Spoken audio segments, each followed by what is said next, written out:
Los antiguos lo llamaron el ojo de todo el mundo, el corazón de un imperio perdido que duró más de 1000 años. Santa Sofía, la iglesia de la divina sabiduría, era la corona de su gloria, la gloria de Bizancio.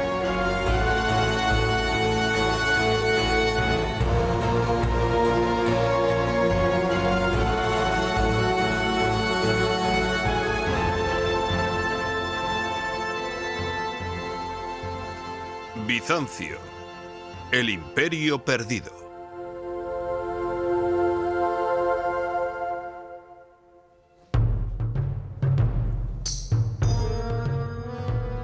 El desvanecido imperio de Bizancio, nacido de la pagana Roma. El sueño de un imperio romano-cristiano que abarca desde España hasta Siria.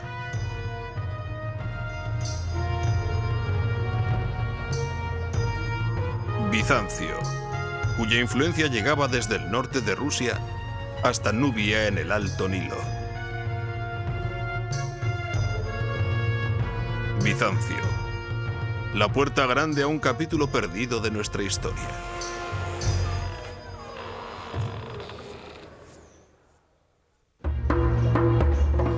Construyendo el sueño.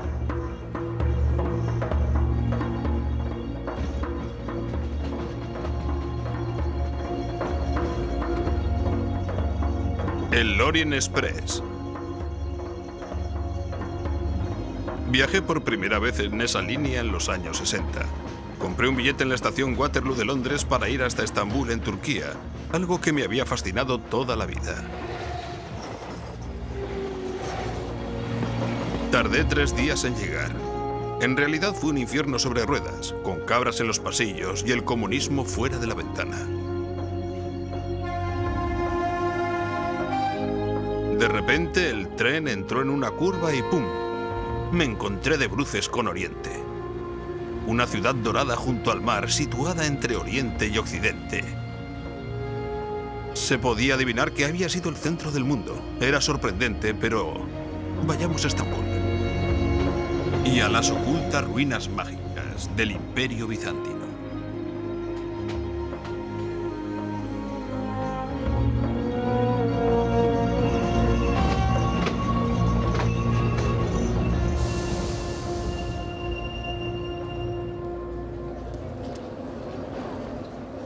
El Orient Express se paró aquí, en el corazón de la vieja ciudad. Me bajé del tren en una nube de humo y vapor, obsesionado por los fantasmas de Greta Garbo y de Agatha Christie. Por 1 millar de espías y arqueólogos. Por reyes y cortesanos de la Europa prebélica.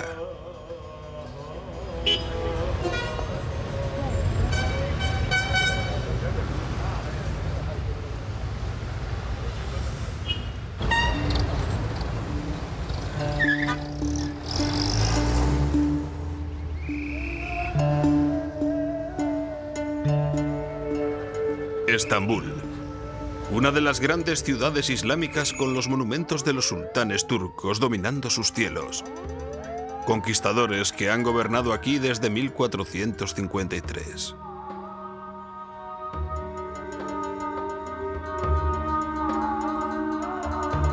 Bajo la ciudad, sin embargo, hay espíritus mucho más antiguos, bruñidos cada día por la gente de la ciudad viviente. Las ruinas de Constantinopla, la capital del Imperio de Bizancio. Estambul, Constantinopla. 2 nombres, el nuevo y el viejo para la misma gran ciudad.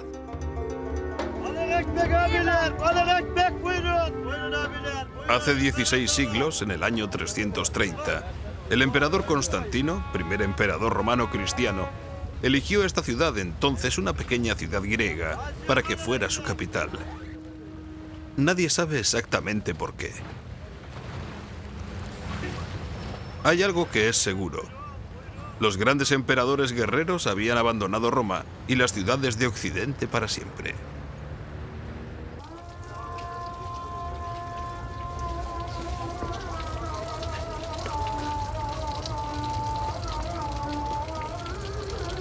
Esta mezquita, la del sultán turco que conquistó la ciudad, Está construida justo encima de la base de la iglesia funeraria más antigua, de los misteriosos emperadores del viejo Bizancio. ¿Qué fue ese antiguo y medio olvidado imperio? El Imperio de Bizancio. Bizancio. Esa palabra mágica llena de sabor. Imaginemos que los imperios de Grecia y Roma nunca desaparecieron, sino que se fundieron en un único imperio situado entre el este y el oeste. E imaginemos que los emperadores de dicho reino, los sagrados emperadores, pudieron caer hechos pedazos en manos del populacho en plena calle. Los emperadores que podían mutilar a sus cortesanos y a niños, que mataban a sus sacerdotes y cegaron ejércitos enteros de invasores. Sin embargo, eran emperadores cuyos artistas crearon algunas de las imágenes más finas, más exquisitas que el mundo haya contemplado jamás. La visión del cielo y la tierra. Arquitecturas sublimes copiadas por todo el mundo, desde los califas de Bagdad hasta los papas de Roma, los reyes de Alemania y las tribus de Nubia. Visiones del orden celestial y del poder temporal que han echado raíces en lo más profundo del mundo moderno. Exactamente igual que esa mezquita, la mezquita del Conquistador, justo encima de las ruinas de Bizancio.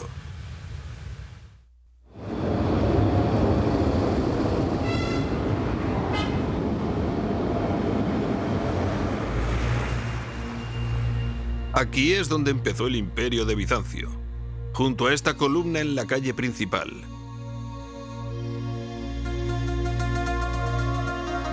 Una reliquia antigua, solitaria, en una ciudad moderna.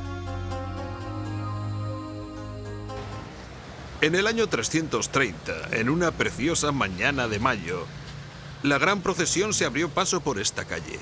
Era el camino de una ciudad antigua llamada Bizancio. La procesión iba presidida por el gran emperador romano Constantino. Con él llevaba un puñado de sacerdotes paganos y cristianos que entre todos portaban gran cantidad de reliquias. Había 12 cestos llenos de migas. Se dice que era lo que había quedado del milagro hecho por el Señor con los panes y los peces. Allí estaba el hacha con la que Noé hizo el arca. Y había una estatua que el propio emperador trajo desde Roma en secreto, la estatua del dios griego Palas. En el preciso momento que ordenaron los astrólogos, enterraron todas las reliquias al pie de la columna y al son de los tambores que portaban palafrenes traídos de Egipto. Constantino cambió el nombre a la ciudad y la llamó Constantinopla, y la proclamó capital de su nuevo gran imperio. Ya se sabe que con el paso de los años, la misma columna empezó a ser considerada en sí como una reliquia, y los bizantinos, es decir, la gente que vivía en la ciudad, la bautizó con el nombre del clavo de Cristo, porque pensaban que la gran estatua dorada de Constantino, por la parte superior, tenía algo de uno de los clavos utilizados en la crucifixión. Todos los años, el día de Año Nuevo, es decir, el 1 de septiembre, los bizantinos acudían a la base de la columna a cantar himnos a San Constantino, el fundador de la ciudad y del poderoso imperio llamado Bizancio.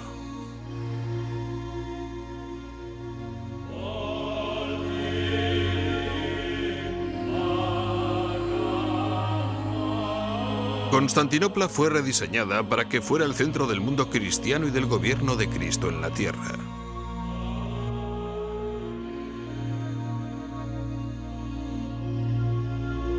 Esos dos grandes cálices se fabricaron para que guardaran el misterio de la sangre de Cristo dentro de las iglesias de la ciudad. Templos que rezumaban oro romano y antiguas imágenes santas. Iconos que durante 1000 años inundaron Europa y el Oriente.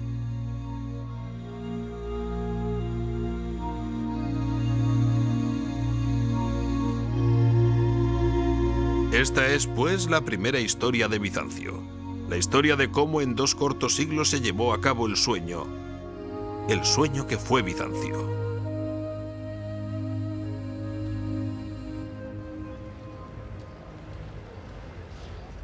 El emperador cristiano Constantino, el hombre que eligió la fe de Jesús y del Dios de Abraham y creó el inicio de las iglesias y gobiernos en los que Occidente todavía confía, fue coronado, dicen, en York, Inglaterra, en el 306. Durante 40 años asesinó igualmente a enemigos como a su familia, y cuando murió, la gente le tenía tanto miedo que nadie se atrevió a tocar el cadáver hasta después de pasada una semana.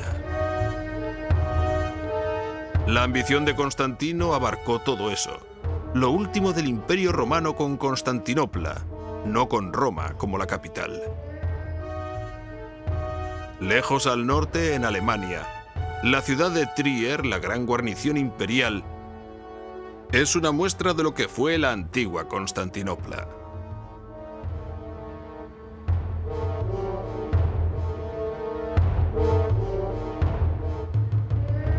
La puerta de la ciudad todavía conserva la calle principal que conduce al centro.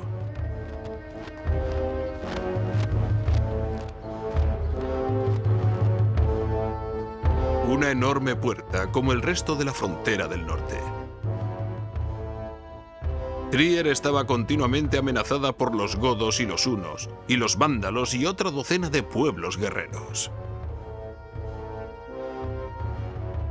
Constantino el Grande, el emperador, pasó por este mismo sitio hace 1600 años.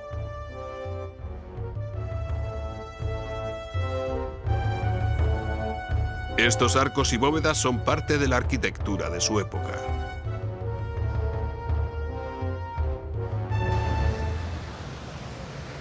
Una vez cruzada la puerta, la mayoría de las ciudades romanas se parecen muchísimo. Eran, si se quiere, una especie de idea abstracta de la ciudad y se repetían en todos los paisajes desde el condado de York hasta Siria.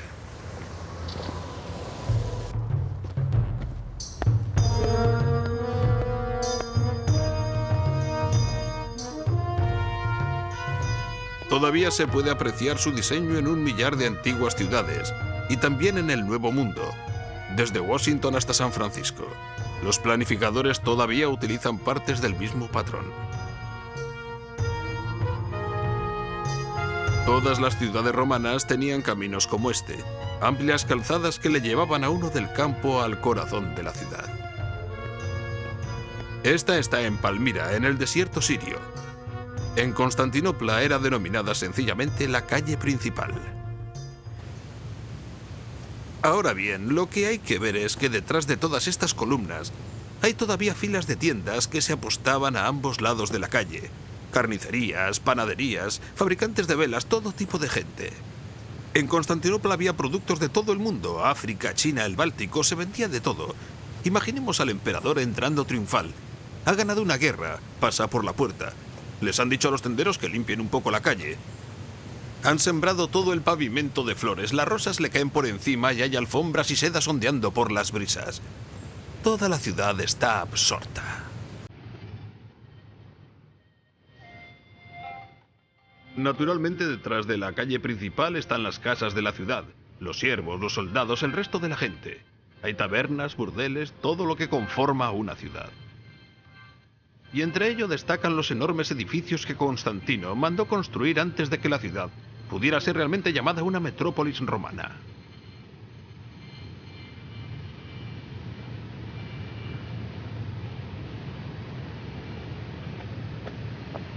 Se trata tan solo de un pequeño edificio, pero en realidad fue el corazón de la antigua Palmira. Es el centro del despacho oval desde donde se llevaba a cabo el gobierno, donde se reunían los ancianos de la ciudad, donde se gestaban los complots. Naturalmente, en las grandes ciudades imperiales de Constantino, esto habría sido un enorme salón larguísimo y con bastante frecuencia. Él mismo se habría sentado allí, en el salón central del gobierno, donde están ahora los altares de las iglesias cristianas, porque básicamente se trata del mismo edificio.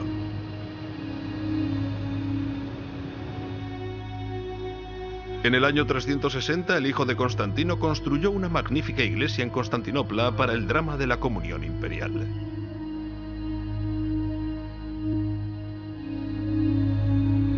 Al lado, aquellos mismos emperadores piadosos construyeron un gigantesco circuito de carreras. El hipódromo. Todavía se puede constatar parte de su trazado por las calles.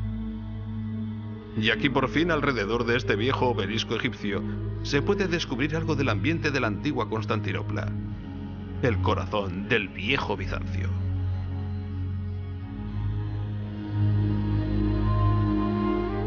Esta piedra es como un enorme espejo reflejando toda la vida que antaño anduvo rondando por aquí. Ahí está el emperador y su familia. Los sucesores de Constantino entran en el palco real para comenzar una carrera de carros. Ahí está el obelisco en mitad de la pista de la carrera, y los guerreros, en total unos 8, que salen corriendo a la vez. Se necesitaba mucha suerte para ser el vencedor. Aunque este lugar no era solo una pista de carreras, era el lugar donde la gente se encontraba con el emperador y su corte. Es la zona, el espacio de Bizancio. 100.000 personas rugiendo cuando los nuevos emperadores son presentados ante ellos, al mismo tiempo que los cautivos de las guerras foráneas son traídos y arrojados a los pies del emperador. Es el viejo parlamento, el corazón de Bizancio. ¿Y esa escena de ahí? ¿Dónde la han visto antes? Presten atención. El emperador está en medio con su familia, como un dios. Alrededor suyo están el ejército y los jueces, exactamente igual que si fueran santos. Debajo, suplicando misericordia, están los enemigos de Bizancio, los condenados. Es el gran juicio final aquí en la tierra, con el emperador interpretando el papel de Dios. Eso es, el emperador trae felicidad y armonía. El escenario trae suerte y victoria. Es el centro del mundo, una imagen, podríamos decir, una imagen del cielo y la tierra. De modo que si hubiéramos abierto las puertas del palacio que antes estuvo al lado del hipódromo, estaríamos abriendo las puertas terrenales del paraíso.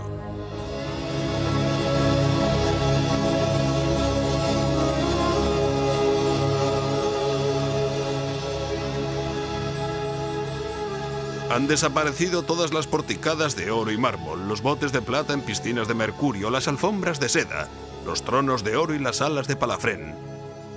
Solo quedan sombras de ellas en Siria, en Italia.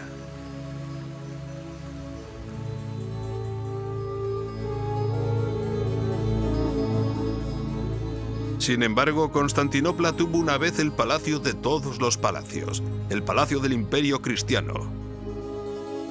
Iglesia, hipódromo y palacio. Constantino había construido un motor sagrado que iba a potenciar a Bizancio para siempre.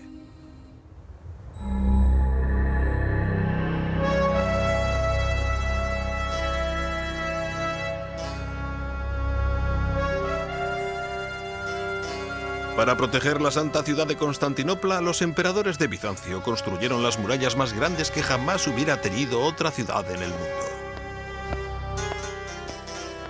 Los ejércitos que controlaban las vidas de millones de personas salían por esas puertas, y por ellas pasaban el producto de un imperio.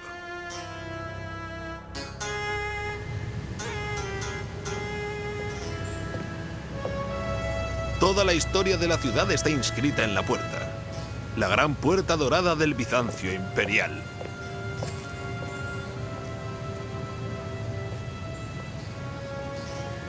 ¿Pueden ver ese hueco en la parte superior? Antaño estaba abierto al cielo. Durante 600 años, los emperadores y ejércitos pasaban por esa puerta en entrada triunfal cuando volvían de las guerras contra los persas, los árabes, los búlgaros o los rusos. Posteriormente hubo un terremoto y la puerta quedó bloqueada. Luego una puerta abajo que ni siquiera un hombre a caballo podía traspasar y que fue construida en los últimos días de Bizancio. De manera que se trata de una puerta mágica, una puerta cargada de leyendas. Cuentan que sus portones de madera estuvieron recubiertos con láminas de oro que son las que dieron el nombre a la puerta. Dicen que el último emperador, muerto en combate al pie de las murallas, está enterrado bajo esas piedras esperando la llamada para volver a recuperar la ciudad.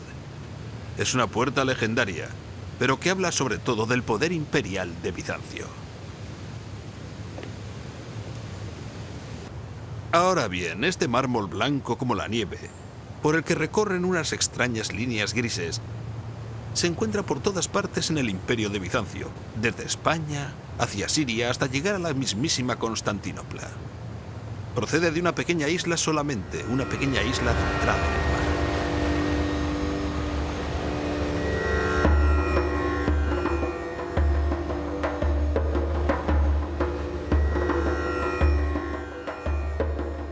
Al sudoeste de Estambul, a 3 días de navegación en una pequeña y antigua embarcación de esclavos, está la isla de Marmara.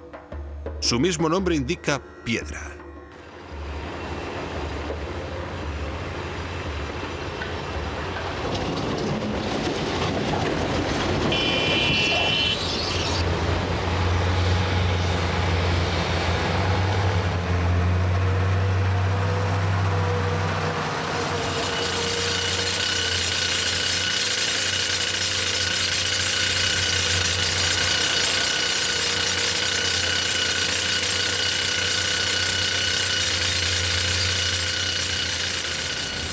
En los primeros siglos de Bizancio, los esclavos por decenas de miles trabajaron en estas colinas marmóreas.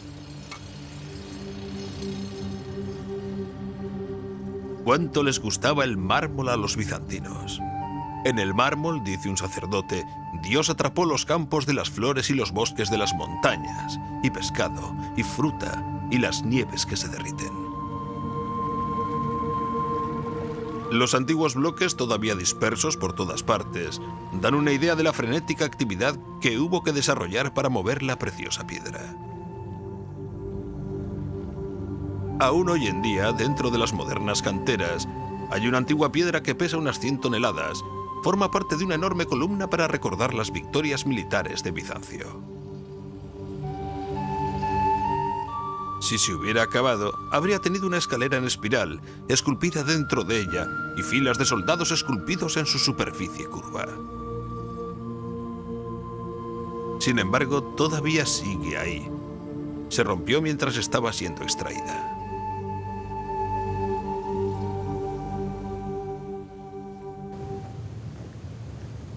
En la antigüedad, dichas canteras fueron nombradas como las canteras de la Madre de Dios.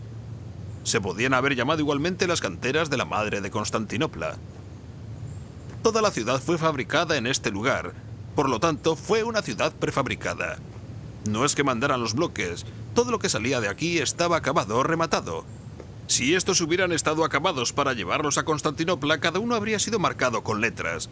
Esto, por ejemplo, tiene todo el aspecto de formar parte de la zona superior de un edificio, de un templo romano.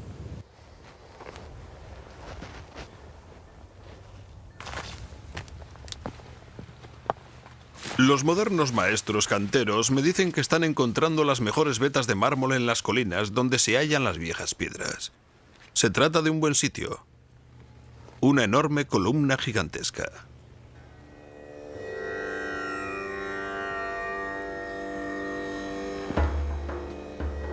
He visto el mismo patrón, la así llamada pluma del pavo real cortada en una columna rota que está al lado de la calle mayor de la parte vieja de Estambul.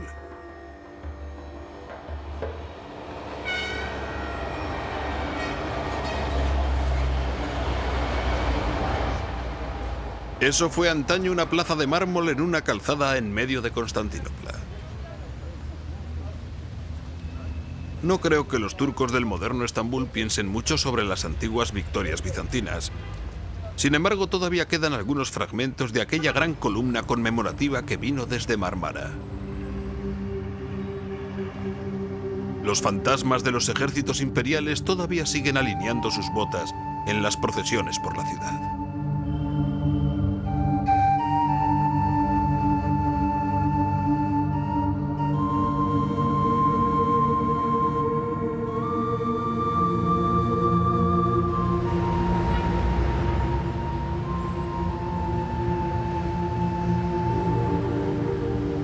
Exactamente igual que las antiguas calzadas y las líneas marítimas atravesaban el imperio hasta Constantinopla, también lo hacían los ríos de la región, canalizados en grandes acueductos, trayendo el agua a una ciudad sedienta.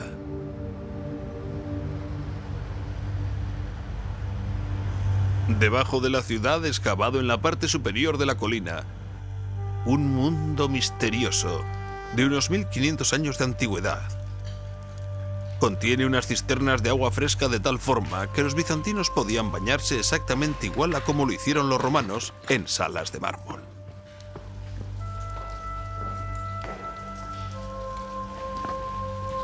Todo ello hecho con la asombrosa tecnología de la antigua Roma, la madre de Bizancio.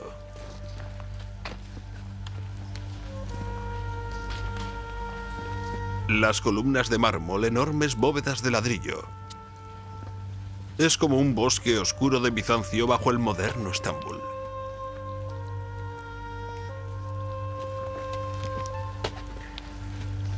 Aquellas letras griegas esculpidas en la columna con un cincel señalan las iniciales de uno de los canteros de Mármara.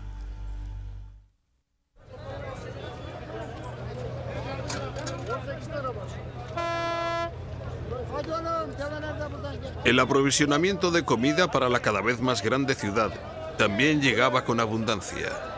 ¿Qué ejército enorme de logística y milagro terrenal tuvo que hacerse para alimentar al 500.000 de habitantes de Constantinopla, la ciudad más grande de Europa, y todo, naturalmente, manual? No había industrias alimenticias, habría que transportarlo en barcas o carretas. Los bizantinos creían que el mejor pescado se cogía dentro del palacio del emperador. Entre la ascensión de las Pléyades y el ocaso de la estrella roja color sangre, llamada Arcturus. Los colores, olores o texturas del antiguo mundo cotidiano. Los ingredientes de la experiencia bizantina en el mundo del antiguo Mediterráneo.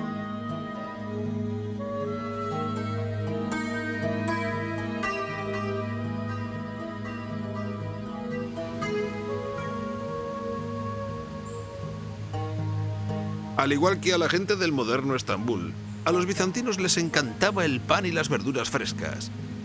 En cuanto al pan, al menos en grano, lo adquirían en su provincia de Egipto. Ellos cultivaban las verduras en pequeños terrenos, junto a sus casas en la ciudad, en campos donde una gran extensión de verde recorría kilómetro tras kilómetro por todas las murallas de la ciudad. Y todavía sigue hoy en día, se sigue cultivando el mismo tipo de plantas. Fíjense en los ajos, las cebollas o el perejil que utilizaban para dar sabor al pescado, especialmente a esas sopas de pescado amarillentas que tanto les gustaban. Tenemos una auténtica delicia ecológica bizantina. Hay 3 o 4 tipos de cosas. Hay ruca para la ensalada, acelgas, berza y menta. Todo crece junto y en gran cantidad.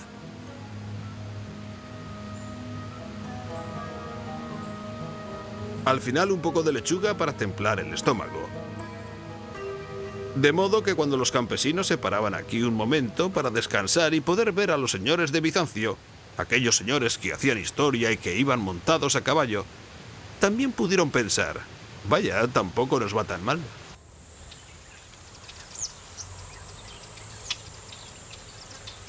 La economía bizantina estaba basada en la dieta mediterránea clásica: vino, grano, queso, verduras y aceitunas. El aceite de oliva era fundamental. Era el combustible de Bizancio. Iluminaba las calles, las casas y los faros. Engrasaba las carretas y curaba la calvicie, y se utilizaba para cocinar. En su primer siglo, el aceite de Constantinopla procedía sobre todo del norte de Siria. Esto es algo maravilloso. Es una pieza de la tecnología industrial bizantina. Una fábrica para elaborar aceite de oliva. Es un sitio pequeño y maravilloso. Les enseñaré cómo funciona.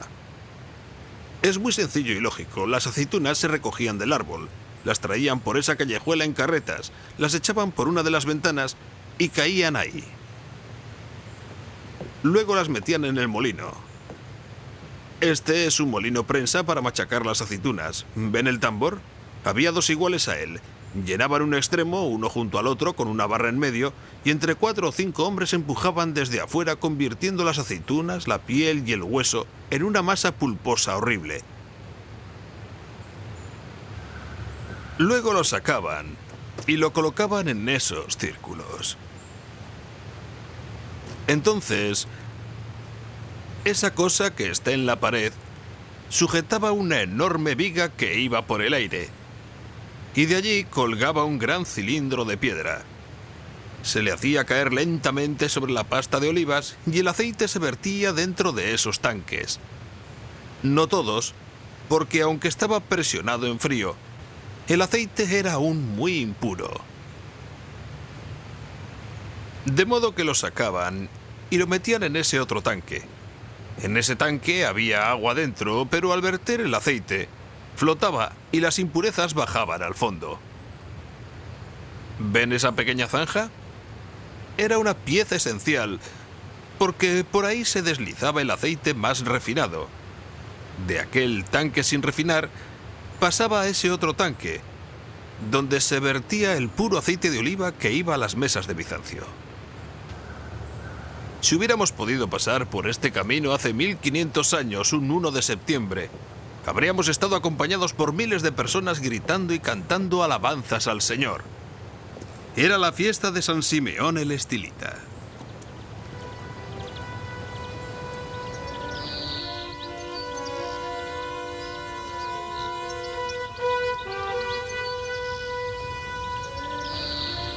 Al primer sitio al que acudían las procesiones era el Gran Baptisterio. 10.000 personas, ciudades enteras han sido bautizadas en esta sala en un solo día, y salían cantando al Señor hacia la iglesia del Santo.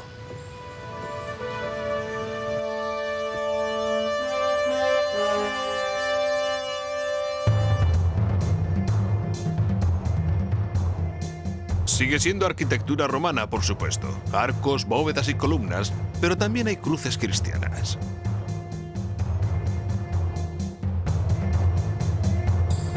Las antiguas formas empiezan a cambiar. ¿Ven? El viento de la fe está doblegando todos los patrones antiguos paganos. Es el comienzo de lo que se podría llamar Bizancio. Y en el centro de la iglesia, los restos de una columna de 18 metros en la que vivió San Simeón.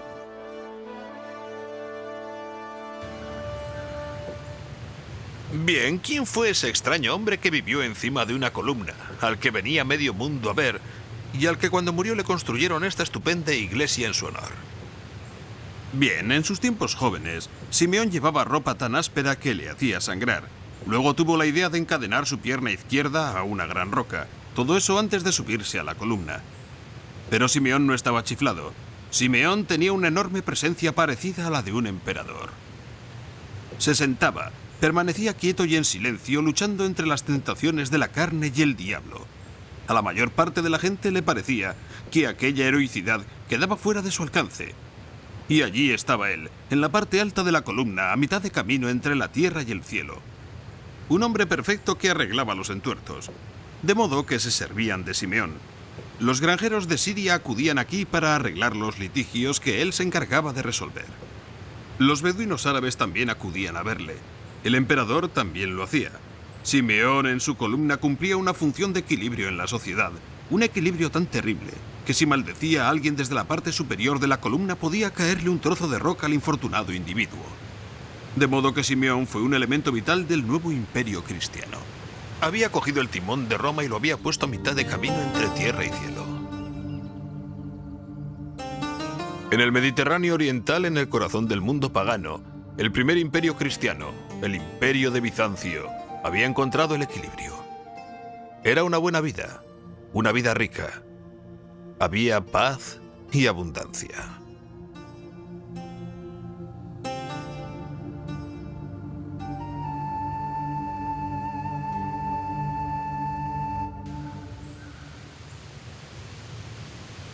Saben, siempre me ha resultado interesante cuando la gente habla de la caída del Imperio Romano.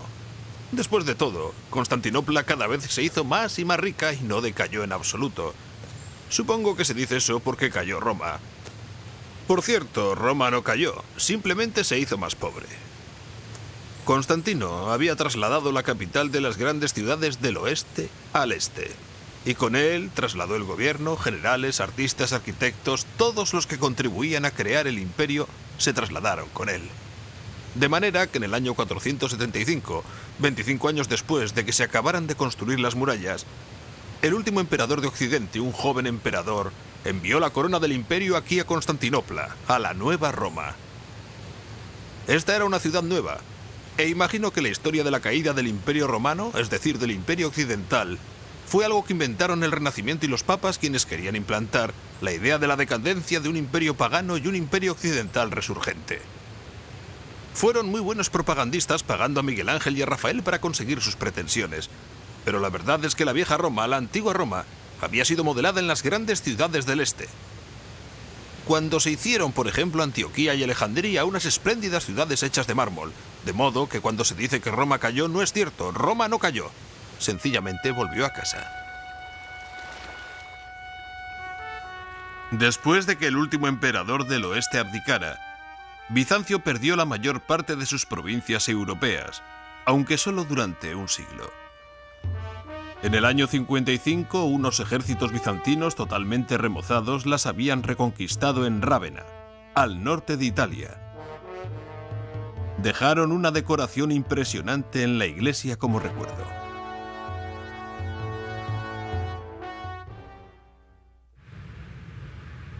Fue el emperador Justiniano quien 200 años después de Constantino rehizo por completo el Imperio Romano.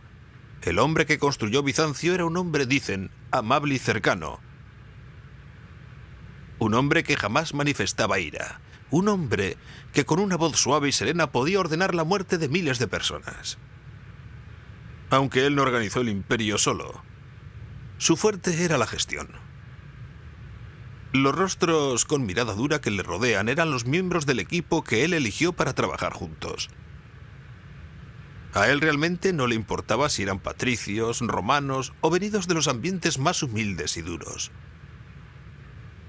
Él mismo procedía de una familia campesina, una familia analfabeta de Serbia. Justiniano, sin embargo, solo era la mitad del cuadro.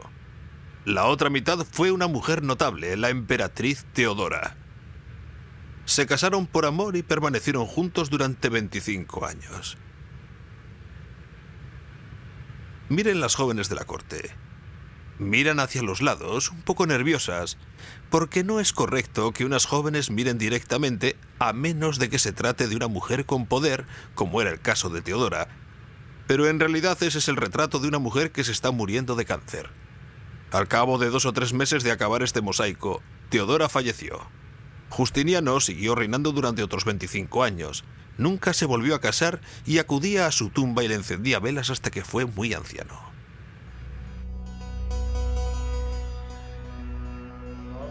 Aunque Justiniano y Teodora restauraron el Imperio Romano, aquello ya no era el antiguo mundo clásico. Vivían en una época distinta. Hablaba griego oriental en vez de latín romano y veía el mundo desde una perspectiva totalmente nueva.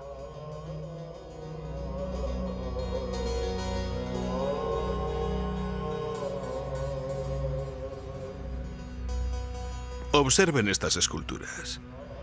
Probablemente son las últimas obras clásicas que se hicieron. Fueron realizadas por las generaciones anteriores a Justiniano. A primera vista, se puede pensar que se trata de algo parecido a lo que hay en los museos, es decir, grandes Alejandros y Césares pavoneándose. Pero no es nada de eso. Son nuevas y diferentes. Algo estaba pasando. Es un trabajo muy sencillo, muy realista. Líneas muy claras, con la barba de un día, cinceladas en el mármol ligeramente, como para enfatizar su transitoriedad, su inmaterialidad. Esa gente es reflexiva y bastante sabia. Después de todo, los santos y los obispos no les habían dicho que esta vida, que este mundo material no era más que una ilusión. Naturalmente, estas estatuas no confían en el mármol como Alejandro o los emperadores de Roma lo hacían. No son heroicas descripciones de carne y hueso o de músculo forzudo. Cada persona permanece dentro de su propio y misterioso espacio interior, y desde dicho espacio contempla el exterior, mirando desde el alma hacia los cielos.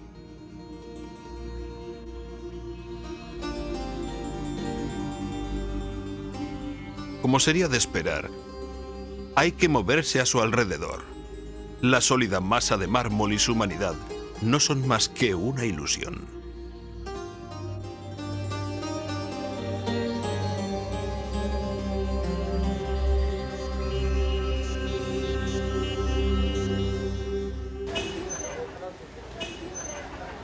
Esa gente totalmente nueva también era inteligente y creativa. Muchos fueron llevados allí, al centro del imperio. La mayoría de los cerebros más brillantes de Bizancio vivían amontonados aquí, en estas pequeñas calles y apartamentos que rodeaban el complejo del palacio en Constantinopla. Eran gente que había acudido a probar fortuna en la corte. Acudían de España, de Egipto, de Siria.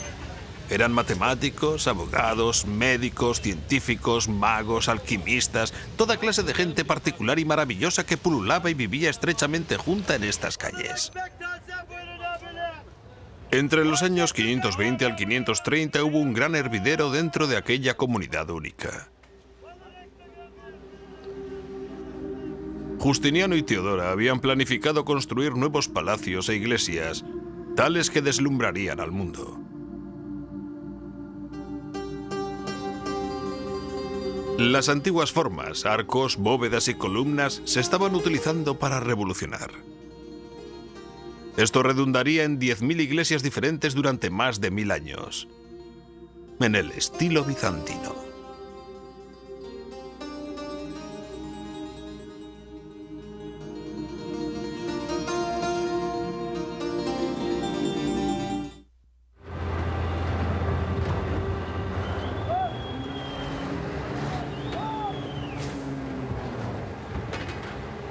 A lo largo del prolongado reinado de Justiniano, las canteras de Marmara estuvieron trabajando duro, trasladando piedras para una nueva cosecha de iglesias imperiales.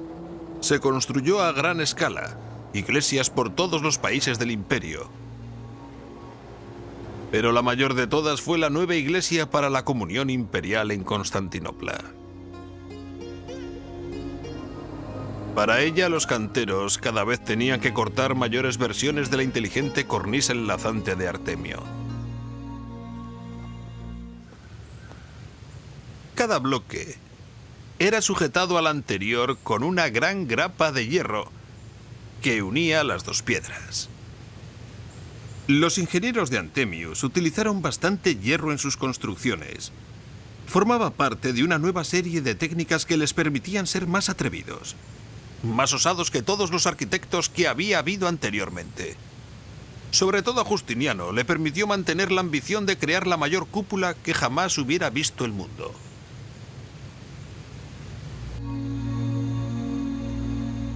Los misteriosos cargos, los mármoles mágicos traídos de todo el imperio surcaban los mares y llegaban a la ciudad santa de Bizancio para juntarse en el lugar de la comunión imperial. Era un sueño acabado. El clima intenso de toda la ingeniería de la antigüedad, una estructura llena de vida, construida a base de oración y pragmatismo para dar paso a la grandiosa cúpula. Esa era la parte exterior del escenario. Dentro, un bosque de columnas sube hacia arriba en éxtasis. Las paredes, el vidrio, el oro y el mármol, la luz y la oscuridad, lo inmaterial y lo ilusorio parecen desvanecerse por completo.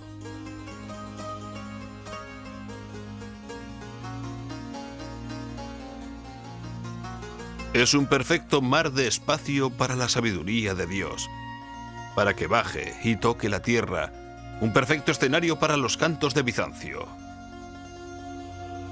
Mirad, han venido los señores de la tierra y el cielo. Las columnas de rojo sangre de Palafrén egipcio fueron cogidas, así dicen, del Templo del Sol en Roma. Las puertas de madera del Templo del Arca de Noé. El bronce del templo fue cogido del templo a la diosa Artemisa, una de las 7 maravillas del mundo antiguo.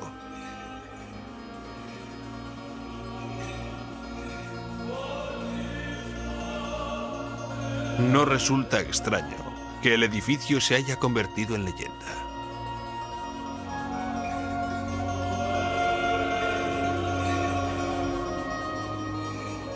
Los poetas afirman que la iglesia puede captar el tamaño de la puesta del sol y la escala de las canteras, los tonos de los pájaros y de los peces y de las piedras preciosas, todas las texturas y experiencias del lejano cotidiano, el color sonrosado de las uñas de un bebé, y el movimiento ascendente de la estrella roja reluciente, Arcturus.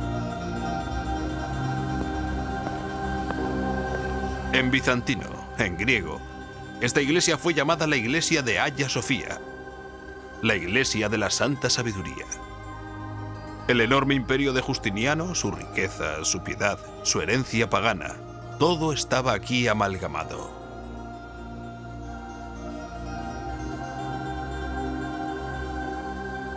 A lo largo de los 9 siguientes siglos, este tremendo edificio estuvo justo en medio de Bizancio, un símbolo de su auténtico destino en la tierra.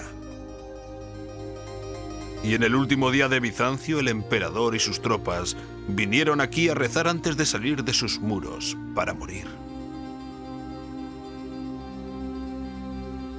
Porque esas fueron las bóvedas que contenían el sueño que fue Bizancio.